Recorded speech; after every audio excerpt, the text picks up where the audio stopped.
வாழ்க வையகம், வாழ்க வையகம், வாழ்க வளமுடன். அருள் தந்தை வேதாத்ரி மகரிஷி அவர்களின் நாள் ஒரு நற்சிந்தனை. ஜூன் மாதம் 9ஆம் தேதி. தலைப்பு தற்சோதனை.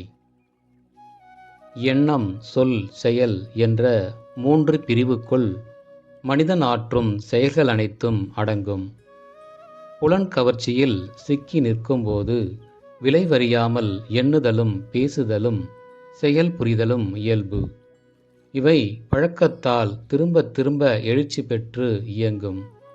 காலத்திற்கும் இடத்திற்கும் ஏற்ப தவறான எண்ணம், பேச்சு, செயல் இவற்றால் பல தீமைகள் எழுகின்றன, துன்பங்கள் விளைகின்றன.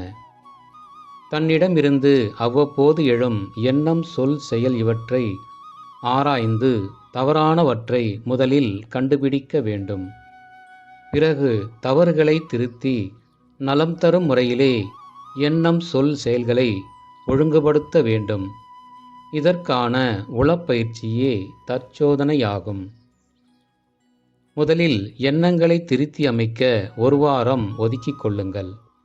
காலை மாலை அமைதியான ஒரு இடத்தில் அமர்ந்து உங்களுக்குள் எழும் எண்ணங்களின் தன்மைகளை ஆராயுங்கள். அதில் தவறானவற்றை, துன்பம் விளைக்கும் எண்ணங்களை குறிப்பு எடுத்து கொள்ளுங்கள். இந்த எண்ணம் எனக்கு இந்த வகையில் துன்பம் அளிக்கும், ஆகவே இது தவறு, இதற்கு நான் இடம் கொடுக்க மாட்டேன் என்று பல தடவை அந்த எண்ணத்தோடு இணைப்பு எண்ணத்தை சேர்த்து விடுங்கள்.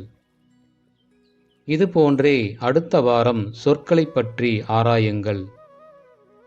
உங்களின் எந்த சொற்களால் உங்களுக்கோ பிறருக்கோ வருத்தம் உண்டாகுமோ அவற்றை எடுத்துக்கொண்டு மீண்டும் அத்தகைய சொற்களை பயன்படுத்தாதிருக்க மன உறுதி செய்து கொள்ளுங்கள். பிறரோடு பேசும்போது அத்தகைய சொற்கள் எழாமல் விழிப்போடு காத்து பழகுங்கள். 3வது வாரம் செயல்களை பற்றி ஆராயுங்கள். தவறான செயல்களை குறித்து கொண்டு அச்செயலை மீண்டும் அந்த முறையில் செய்ய மாட்டேன் என்று உறுதி கொள்ளுங்கள். நாள்தோறும் அத்தகைய செயல்களுக்குரிய தொடர்பான நபரோ தேவையோ சூழ்நிலையோ வரும்போது மிகவும் விழிப்போடு இருங்கள். தவறு புரியாதபடி உங்களை காத்து கொள்ளுங்கள்.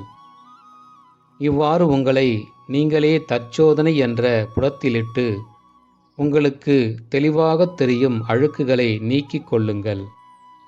இந்த 3 வாரத்திய தற்சோதனை பயிற்சி உங்கள் வாழ்நாள் முழுவதும் உங்களுக்கு விழிப்போடு இருக்கும் பழக்கத்தை அளிக்கும், வாழ்வை தூய்மையாக்கும், வெற்றியளிக்கும், மகிழ்ச்சியும் அமைதியும் ஓங்கும்.